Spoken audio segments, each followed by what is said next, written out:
Pinag-aaralan na ng Foreign Affairs Department ang posibilidad ng paghain ng hiwalay na diplomatic protest dahil sa pagpuntirya umano ng Chinese Coast Guard sa watawat ng Pilipinas nang bombahin ng tubig ang barko ng Philippine Coast Guard at BFAR sa Panatag Shoal.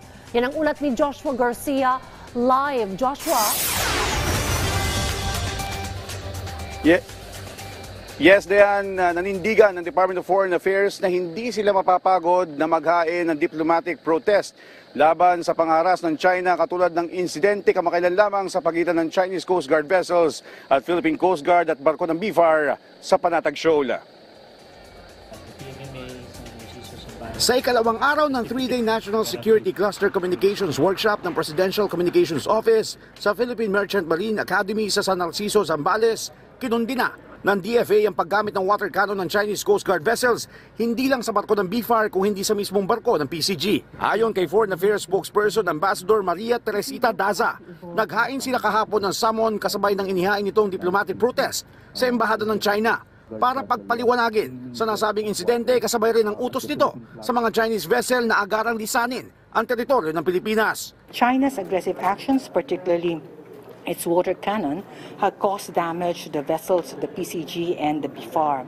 The Philippines demanded the Chinese vessel leave Bajo de Masinloc and its vicinity immediately.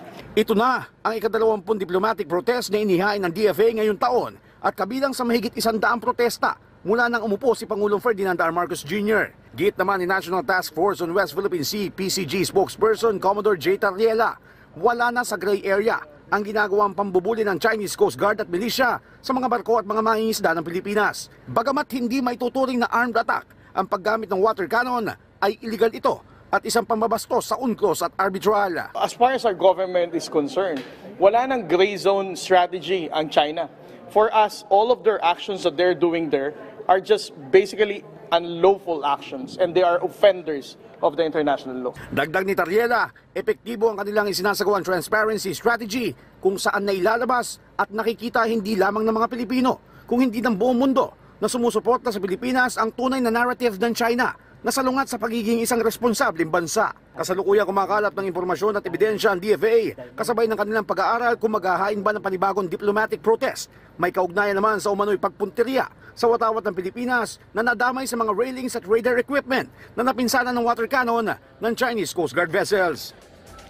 Dayan, nakatakda naman pag-usapan bukas sa kasama ang ilang opisyal ng Presidential Communications Office ang mga issue na kinakaharap ng pamahalaan at ng bansa pagdating sa fake news na susundan ng ilang diskusyon kasama mga talking heads at certification para sa mga dumalo bilang panghuling araw ng National Cluster or National Security Cluster Communications Workshop ng ahensya. At yan muna ang mga pinakahuling balita dito sa PMMA San Narciso, Zambales. Balik sa iyo, Dayan. Maraming salamat, Joshua Garcia.